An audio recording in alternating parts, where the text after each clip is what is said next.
Aujourd'hui, le Crédit Agricole est présent dans 46 pays, prouvant ainsi que l'on peut faire rimer région et internationalisation. Sujet qui vous concerne tous, l'activité internationale du Crédit Agricole. À sa création, pourtant, très logiquement, le Crédit Agricole n'avait pas vocation à se développer à l'international. Le bon sens près de chez vous. Mais lorsque l'agriculture française a commencé à voir se développer l'agroalimentaire, la question de l'internationalisation s'est posée pour accompagner les clients. Mais le Crédit Agricole franchit une grande étape en 1979. Il ouvre sa première succursale à l'étranger. Et c'est donc à Chicago que la grande aventure de l'international commence. Une ville pas du tout choisie au hasard, car à la fin des années 70, c'est la principale place boursière spécialisée dans les marchés de denrées agricoles. Le succès est au rendez-vous. Fort de sa sagesse mutualiste, le Crédit Agricole a continué son développement. Son activité internationale s'est développée au rythme où l'agriculture française progressait sur les marchés mondiaux.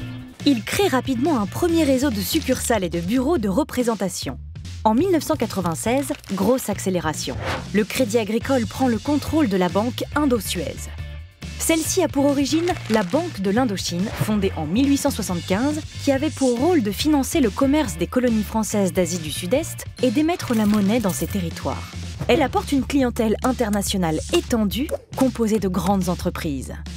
Cette acquisition permet au Crédit Agricole de renforcer sa présence internationale et de poser les jalons d'une solide banque de financement et d'investissement. Cette position sera renforcée en 2003 par l'acquisition du Crédit Lyonnais. Là encore, comme Indo-Suez, la tradition internationale de la banque est très ancienne, puisque l'ouverture de la première succursale à Londres date de 1870. À certaines heures, les clients ont du mal à quitter la plage. Pas encore de guichet sur le sable, mais l'employé de banque vient voir le client pendant son bain de soleil. Dans les années 2000, après des années d'expansion, le Crédit Agricole affirme sa position de leader en France, à dimension européenne, à vocation mondiale. L'entrée en bourse de Crédit Agricole SA en 2001 donnera au groupe une visibilité supplémentaire à l'international. Aujourd'hui, sur tous les territoires et via tous les canaux, le Crédit Agricole offre à tous ses clients, des plus fragiles aux plus fortunés, un conseil global répondant à tous leurs besoins dans la durée.